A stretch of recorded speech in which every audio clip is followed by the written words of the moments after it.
Beralih ke informasi berikutnya pemirsa, Menteri Pertanian Amran Sulaiman bersama Wakil Menteri Pertanian Sudaryono melakukan peletakan batu pertama pembangunan peternakan sapi perah di Brebes, Jawa Tengah.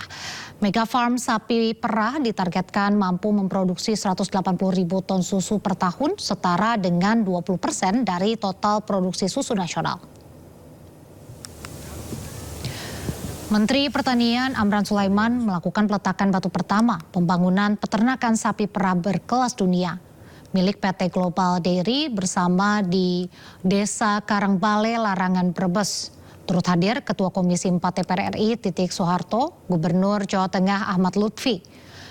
Pembangunan peternakan sapi perah upaya mewujudkan swasembada susu yang menjadi salah satu target Presiden Prabowo Subianto.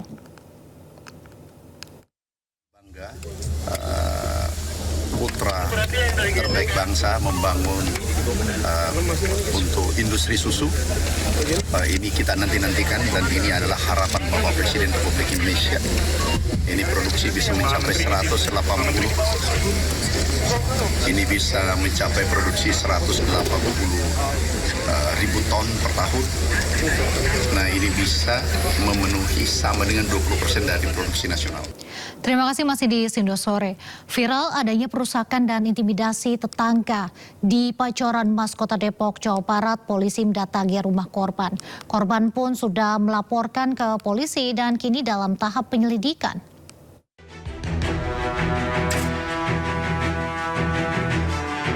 Sebuah rekaman CCTV rumah memperlihatkan aksi perusakan dari tetangganya. Tak hanya sekali, beberapa kali tetangga berusaha merusak rumah di Pancoran Mas, Kota Depok, Jawa Barat. Rekaman CCTV ini pun disebarluaskan di media hingga kemudian viral. Korban pemilik rumah yang dirusak akhirnya melaporkan kejadian ke polisi. Polisi yang datang langsung menyelidiki kasus ini dan memeriksa sebanyak 6 orang saksi.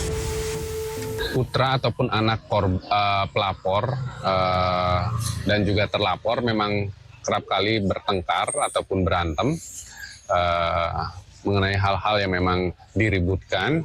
Jadi berkembang dan beberapa kali juga sudah didamaikan. Dan kali ini memang seperti yang dilihat dalam video yang beredar, kita lebih melihat ataupun pelapor sebagai korban ingin melaporkan mengenai pengerusakan properti dan juga mungkin mengenai intimidasi ataupun teror yang berkembang di media tersebut. Kita perlu pendalaman. Kita juga masih mengumpulkan alat bukti mengenai teror dan teror ataupun intimidasi tersebut. Diketahui pelaku telah melakukan aksinya sejak tahun 2024 lalu. Meskipun sudah sempat dilakukan mediasi, tetapi pelaku kembali melakukan aksinya. Pihak kepolisian akan melakukan pemanggilan terhadap pelaku dan akan dilakukan tes kejiwaan. Dari Depok, Jawa Barat, Iyung Rizky, iNews melaporkan. Pemirsa, hingga kini antri bahan bakar solar masih terjadi di sejumlah daerah. Salah satunya di Manado, Sulawesi Utara, pemilik kendaraan bahkan rela antri selama berjam-jam demi mendapat BBM.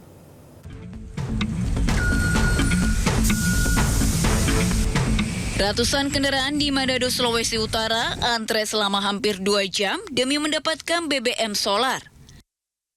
Di SPBU Sario dan SPBU Wanea, antrean panjang terjadi pada pagi hari, dan sopir mengaku mereka harus antre sebelum SPBU dibuka. Antrean panjang BBM dikeluhkan sopir karena membuat mereka kehilangan penghasilan. Ya, ada begini. Setiap hari itu selalu antrian. Hampir semua SPBU Semua SPBU. Ini rugi nggak dengan kan sistem retasi? Ya, pasti rugi. Antrean demi mendapatkan bahan bakar minyak sebelumnya juga sempat terjadi di Mandailing, Natal, Sumatera Utara. Demi mendapatkan solar bersubsidi yang masih langka, ratusan kendaraan antre hingga lebih dari 3 km pada salah satu SPBU. Sebagian dari warga yang antre terdepan bahkan rela menginap di SPBU demi mendapatkan solar bersubsidi. Sejumlah warga mengaku tidak ada pilihan karena di SPBU lain akan menemukan kondisi yang sama. Bahkan jika memaksa untuk tetap berjalan, mereka khawatir akan kehabisan BBM di perjalanan. Nggak dapat. Udah kemana-mana nih Bang nyari minyak. Waktu kita lah. Waktu ya. Tunggu 1 jam, 2 jam. Kelangkaan solar ini terjadi hampir 1 bulan. Warga berharap pasokan dan distribusi BBM kembali normal sehingga antrean panjang tidak terus terjadi. Dari Manado dan Mandailing Natal, tim liputan iNews melaporkan. Beralih ke informasi berikutnya pemirsa, Menteri Pertanian Amran Sulaiman bersama Wakil Menteri Pertanian Sudaryono melakukan peletakan batu pertama pembangunan peternakan sapi perah di Brebes, Jawa Tengah.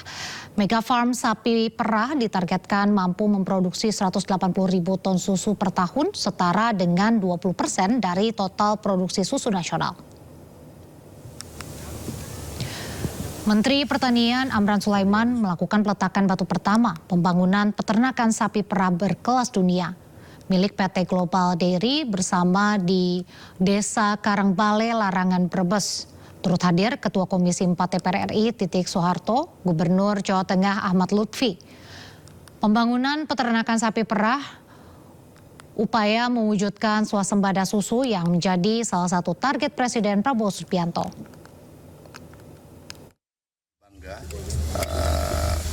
Putra terbaik bangsa membangun untuk industri susu. Ini kita nantikan dan ini adalah harapan Bapak Presiden Republik Indonesia. Ini produksi bisa mencapai 180. Ini bisa mencapai produksi 180.000 ton per tahun. Nah, ini bisa memenuhi sama dengan 20% dari produksi nasional. Pemirsa, Forum Pemret menyesalkan sikap dan cara pengacara Hotman Paris dalam merespon pertanyaan wartawan saat jumpa pers terkait kasus ex-Jampitsus Febri Adriansyah pada 17 Juli lalu. Dalam keterangan tertulisnya, Ketua Forum Pemret Retno Pinasti menyatakan pilihan kata dan cara Hotman Paris Hutapea dalam merespon pertanyaan wartawan tidak profesional dan merendahkan profesi wartawan yang sedang bekerja. Retno mengingatkan bertanya merupakan cara wartawan mengonfirmasi dan menggali keterangan narasumber. Hal itu sebagai bagian proses kerja jurnalistik dan disiplin verifikasi yang profesional dan dilindungi undang-undang.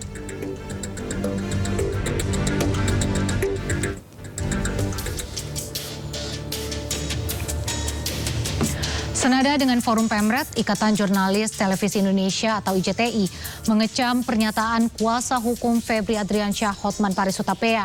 IJTI menilai pernyataan Hotman Paris cenderung melecehkan, merendahkan, dan menyudutkan profesi jurnalis. IJTI mengimbau semua pihak untuk saling menghargai jurnalis yang sedang menjalankan tugas profesinya.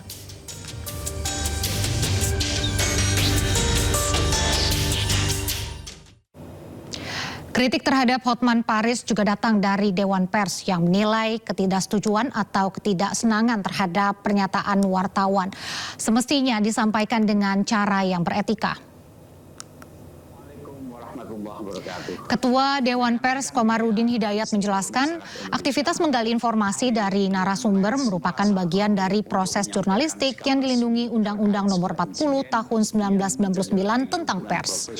Maka dari itu, ia meminta semua pihak menghormati wartawan saat menjalankan tugas jurnalistik.